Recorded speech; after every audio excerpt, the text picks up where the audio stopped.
Welcome back friends, we are back with our new video. पिछले lecture में हम लोग ने कुछ की पॉइंट्स पे लेक्चर को ख़त्म किया था और कहा था कि हम अगले लेक्चर में पढ़ाने वाले हैं classification of epithelial tissue. So we are here to explain you the classification of epithelial tissue. The epithelial tissue और the epithelium is basically classified into two types, that is simple epithelium and compound epithelium. जो simple epithelium होती है, by the name you can easily recognise it, it has a single layer, and by compound it has many layers which is also called stratified epithelium। मैंने आपको पहले भी बता रखा है कि स्ट्रेटा वर्ड जो है वो एक ग्रीक वर्ड है जिसका मीनिंग होता है लेयर्स, और जब कोई भी चीज़ लेयर्स में होती है तो उसकी स्ट्रेंथ कई गुना बढ़ जाती है। जो स्ट्रेटिफाइड एपिथेलियम हो वो खासकर ऐसी जगहों पे पाया जाता है जहाँ पर बहुत ज़्यादा वियर एंड टियर होता है बॉडी का, ताकि वहाँ पर ज़्यादा डैमेज ना हो बॉडी को, इसलिए कंपाउंड एपिथेलियम प्रेजेंट होती है, just like our outer skin. Simple epithelium को हम फर्दर क्लासीफाई कर सकते हैं on the basis of the shape या फिर structural modification of the cells. Structural modifications तीन तरह के होते हैं, या हम आगे चल के पढ़ेंगे कि क्या क्या स्ट्रक्चरल मॉडिफिकेशंस होते हैं, माइक्रोविलाई, सीलिया या फिर काइनोसीलिया जो भी है।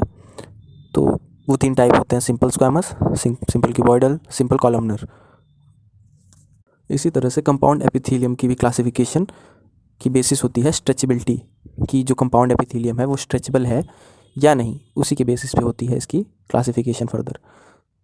ये हमारा आउटलेट अभी है, इसके अंदर हम और भी फर्दर क्लासिफिकेशन करेंगे। स्ट्रेटिफाइड एपिथेलियम या फिर कंपाउंड एपिथेलियम भी दो टाइप की होती है, नॉन स्ट्रेचेबल या स्ट्रेचेबल। स्ट्रेचेबल कंपाउंड एपिथेलियम या फिर स्ट्रेचेबल स्ट्रेटिफाइड एपिथेलियम जो होती है उसको हम ट्रांजिशनल एपिथेलियम भी बोलते हैं। It is also called urothelium, you will soon see in the upcoming slides. और दूसरा टाइप होता है नॉन स्ट्रेचेबल, जिसमें स्ट्रेटिफाइड स्क्वैमस, स्ट्रेटिफाइड क्यूबॉइडल और स्ट्रेटिफाइड कॉलमनर होते हैं। अब एक एक करके हम सभी तरह के टिश्यूज़ को समझेंगे अच्छे से। पहला टिश्यू है हमारा सिंपल स्क्वैमस एपिथेलियल टिश्यू या simple squamous epithelium single layered squamous tissue, you can say also. First point is it is a single layer of flat scale like sales with irregular boundaries. इसके सभी sales जो होते हैं वो flat होते हैं, यानी कि चपटे होते हैं, और स्केल लाइक होते हैं। स्केल लाइक स्ट्रक्चर आपने फिश की स्किन पे देखा होगा, उसकी स्किन जो होती है उसके ऊपर स्केल्स होते हैं, तो कुछ उसी तरह का स्ट्रक्चर यहाँ भी होता है। और इनकी इरेगुलर बाउंड्रीज होती है, यानी कि इनके जो एंड पॉइंट्स होते हैं सेल्स के वो इरेगुलर शेप के होते हैं, उनमें कोई रेगुलरिटी या फिर होमोजेनिटी नहीं रहती। इसके दो और नाम हैं, pavement epithelium because of its tile like appearance, and tessellated epithelium because of wavy appearance, and it is also the thinnest of all epithelial tissue या फिर एपिथेलियम। इसके मेन फंक्शंस होते हैं फिल्ट्रेशन, डिफ्यूजन और कवरिंग। फंक्शंस आपको अच्छे से याद होने चाहिए, तभी आप किन्हीं दो टिश्यूज़ को बॉडी में आइडेंटिफाइड कर पाएंगे, डिफ्रेंशिएट कर पाएंगे। ऐसा मैं क्यों बोल रहा हूँ ये आप थोड़ी देर में समझ जाएंगे।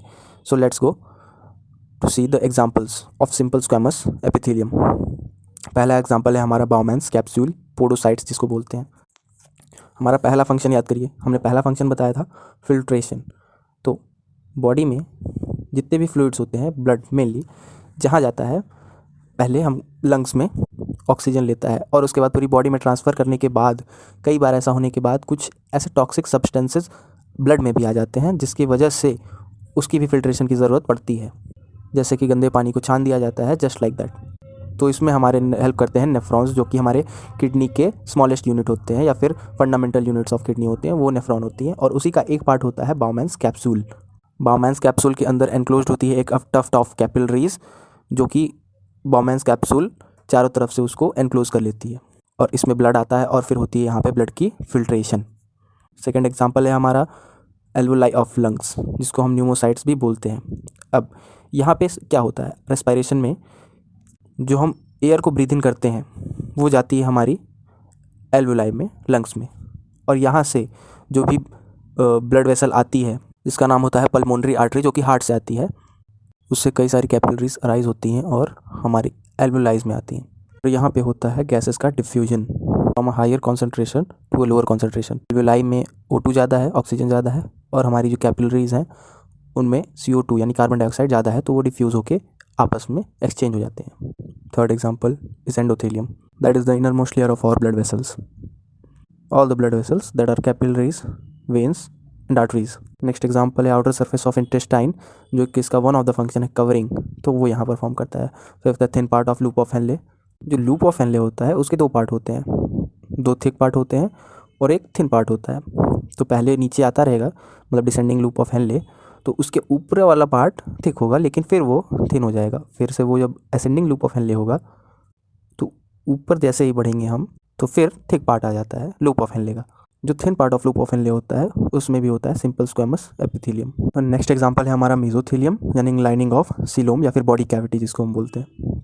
हमारी बॉडी में काफ़ी सारी खाली स्पेस है जिसको बोला जाता है कैविटी। किसी भी खाली स्पेस को कैविटी ही बोलते हैं। हमारी बॉडी में 3 मेजर कैविटी या फिर सीलोम है।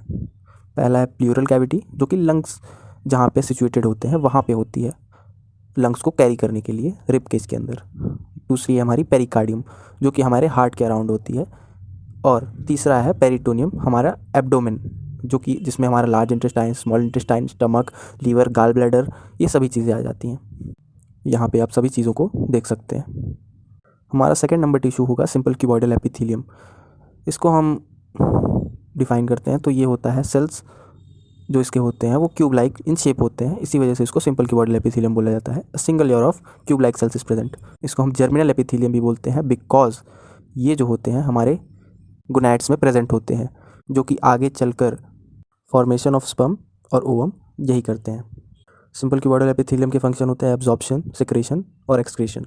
सो सेक्रेशन से सबसे पहले दिमाग में आता है ग्लैंड्स। तो हाँ, बिल्कुल सही, ग्लैंड्स जो होते हैं वो सिंपल क्यूबॉइडल एपिथेलियम से ही मिलके बने होते हैं। मोस्ट ऑफ द ग्लैंड्स, जैसे कि फॉलिकल ऑफ थायराइड ग्लैंड, ये सब इनकी सेक्रेटरी यूनिट्स हैं। Acini of pancreas secretory units of sweat glands. और सेकंड एग्जांपल है type 2 pneumocytes of alveoli. Third example है middle and inner layer of eye. Middle layer में होते हैं आइरिस, सिलियरी बॉडी और कुरोइड, और इनर लेयर ऑफ आई होती है रेटिना, जो कि बनी होती है सिंपल क्यूबॉइडल एपिथेलियम से। चौथा मैंने आपको बता दिया, इसको जर्मिनल एपिथेलियम भी बोला जाता है because in gonads cuboidal cells divide to form egg and sperms. Next example है tubular parts of nephron. Firstly पहले आप मेरे क्वेश्चन का आंसर कीजिए कि सबसे ज़्यादा रीअब्जॉर्प्शन पूरी बॉडी में कहाँ होता है। इसका आंसर है PCT of nephron, proximal convoluted tubules of nephron. इसमें 180 लीटर ऑफ फ्लूइड हर दिन फिल्टर होता है in the nephrons of the kidney, जो कि वन ऑफ द फंक्शंस है सिंपल क्यूबॉइडल एपिथेलियम का। Excluding the thin part of loop of Henley, जितना भी ट्यूबुलर पार्ट होता है नेफ्रॉन का वो मेनली बना होता है सिंपल क्यूबॉइडल एपिथेलियम से, क्योंकि जो thin part of loop of Henley है वो मैंने पहले ही बता दिया सिंपल स्क्वेमस एपिथेलियम से बना होता है। ट्यूबुलर पार्ट ऑफ नेफ्रॉन में आते हैं PCT, प्रॉक्सिमल कॉन्वोल्यूटेड ट्यूब्यूल्स जिनको बोला जाता है। इनमें प्रेजेंट होते हैं ब्रश बॉर्डर्ड क्यूबॉइडल एपिथेलियम। अब ये ब्रश बॉर्डर्ड क्या होता है ये हम आगे चल के देखेंगे।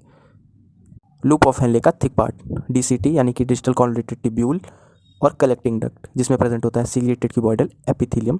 Don't be scared by the words, मैं आप लोग को यकीन दिलाता हूँ कि कुछ ही देर में आप इन सभी वर्ड्स के मतलब खुद से ही जानने लगेंगे। थर्ड टाइप ऑफ टिश्यू है हमारा सिंपल कॉलमनर एपिथेलियम। इसके सेल्स होते हैं pillar like in shape, tall and slender, यानी कि लंबे और खंबे जैसे सेल होते हैं भाई। इसका इलोंगेटेड न्यूक्लियस होता है और जो कि प्रेजेंट होता है बेस ऑफ द सेल पे, not at the top of the cell. ये हमेशा याद रखिएगा, ये क्वेश्चन कई बार नीट में आ चुका है। हमारा सिंपल कॉलमनर एपिथेलियम का फंक्शन होता है एब्जॉर्प्शन एंड सेक्रेशन। इसके मेन 2 ही फंक्शन हैं। अब पिछले कुछ एग्जांपल्स में मैंने आपको कहा था कि ब्रश बॉर्डर्ड एपिथेलियम और सिलिएटेड एपिथेलियम ये होता क्या है। लेट्स सी, अगर आपने मेरी पहले की वीडियोस देख रखी हैं तो आपको समझ आ गया होगा, लेकिन हम इसको दोबारा देख लेते हैं। तो जो एपिथेलियल सेल्स होते हैं उनमें कुछ मॉडिफिकेशंस हो जाते हैं for performing some specialized functions, जैसे कि हो गया absorption, movement and secretion. Absorption के लिए प्रेजेंट होता है माइक्रोविलाई। माइक्रोविलाई क्या काम करता है, वो सरफेस एरिया बढ़ाने का काम करता है। और जिस भी एपिथेलियम पे या फिर जिस भी सेल पे माइक्रोविलाई होती है उसको हम ब्रश बॉर्डर्ड सेल या फिर ब्रश बॉर्डर्ड एपिथेलियम बोलते हैं, जैसा कि हमने बोला था PCT में ब्रश बॉर्डर्ड क्यूबॉइडल एपिथेलियम। दूसरा है हमारा मूवमेंट के लिए कुछ मॉडिफिकेशन। मूवमेंट के लिए हमारे मेन मॉडिफिकेशन है सीलिया टू एंड फ्रो मूवमेंट करके, मतलब आगे और पीछे होके या तो खुद को सेल को मूव कराएगी या फिर सेल के आसपास के जितने भी सब्सटेंस होंगे उनको मूव कराती है सीलिया। और जिस भी एपिथेलियम पे सीलिया प्रेजेंट होगा उसको बोलेंगे, yes you get right, ciliated. और कुछ मॉडिफिकेशंस सेक्रेशन के लिए भी होते हैं, जिससे कि एक सेल एक ग्लैंड का फंक्शन परफॉर्म करने लगता है। और जिस भी सेल में सेक्रेशन का फंक्शन मॉडिफाई होकर हो जाता है उसको बोलते हैं ग्लैंडुलर सेल, और ऐसे सेल्स को मिलाते हैं तो बन जाता है एक ग्लैंड या फिर ग्लैंडुलर एपिथेलियम।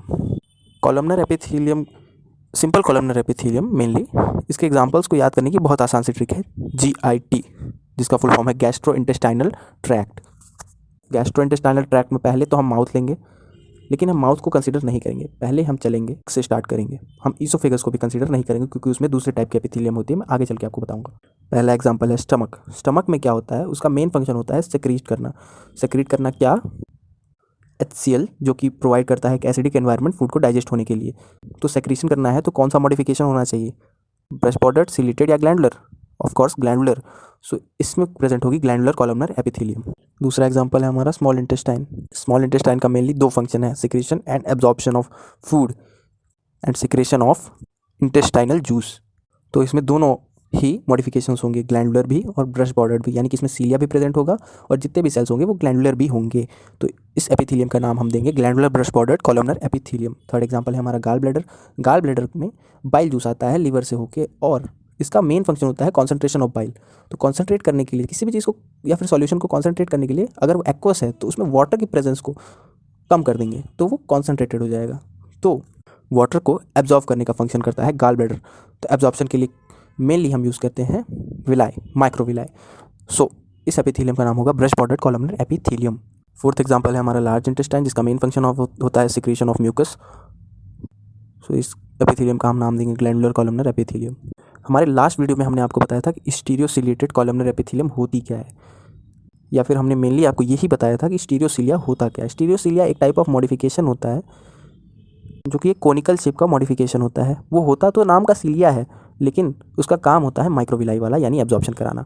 और ये तीन ही जगह पे मेनली प्रेजेंट होता है, हमारे एपिडाइडमिस में, वास डिफरेंस में, macular Crysta of inner ear.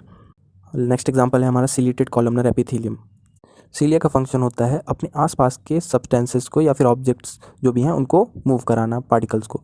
सो ये प्रेजेंट होता है फैलोपियन ट्यूब में for the movement of egg, और ये प्रेजेंट होता है ependymal epithelium of brain ventricles. Brain ventricles में भी एक तरह का फ्लूइड प्रेजेंट होता है, सेरेब्रोस्पाइनल फ्लूइड जिसको बोलते हैं, जो कि हमारे ब्रेन को एक एक्वस एनवायरनमेंट देता है फॉर गुड फंक्शनिंग। इसी की मूवमेंट कराने के लिए होता है यहाँ पे सीलिया, और सीलिएटेड है तो यहाँ पे कॉलमनर एपिथेलियम भी प्रेजेंट होते हैं। सिलिएटेड होने के साथ साथ ये कॉलमनर एपिथेलियम भी होते हैं, तो इसको बोल दिया जाता है सिलिएटेड कॉलमनर एपिथेलियम। ये नेक्स्ट इसका एग्जांपल हम दे सकते हैं ब्रोंक्यूल्स में। ब्रोंक्यूल्स में किसकी मूवमेंट होती है, मूवमेंट ऑफ डस्ट पार्टिकल्स या फिर मूवमेंट ऑफ एयर पार्टिकल्स। और मेजर टाइप की एपिथेलियम होती है जिसको हम बोलते हैं pseudo stratified epithelium. Pseudo by the word pseudo you mean artificial, यानी कि फॉल्स, नकली। स्ट्रेटिफाइड मतलब लेयर्ड, यानी कि वो नकली, फॉल्स लेयर्ड एपिथेलियम होती है। मतलब कि ये लेयर्ड में नहीं होती लेकिन लगता है कि ये लेयर में है। इसके कुछ पॉइंट्स हम देखते हैं। This cells are pillar like in shape, ये पिलर लाइक इन शेप ही होते हैं। तो इसको हम एग्जांपल ले सकते हैं कॉलमनर, सिंपल कॉलमनर एपिथेलियम के एग्जांपल्स में हम इसको ले सकते हैं क्योंकि ये सिंगल लेयर्ड ही होती है, लगती डबल लेयर्ड या फिर मल्टी लेयर्ड लगती है। इसको हम as a modification of columnar epithelium भी कह सकते हैं। और इसमें दो टाइप के सेल्स होते हैं, short cells and long sales.